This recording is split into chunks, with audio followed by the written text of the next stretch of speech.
having us, Ernie. And congratulations on all those awards. It's been a big week. Give it up for the inspiration. And Wyatt, good to see you again.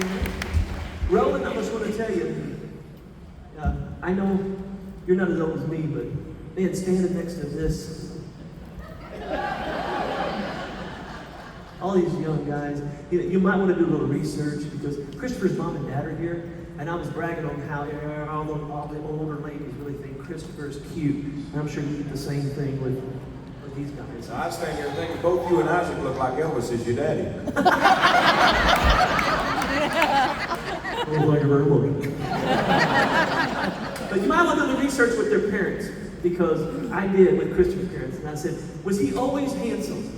And they said, no, Ernie, he was an ugly baby. And I said, can you show me some proof? And they gave me a picture to show everybody.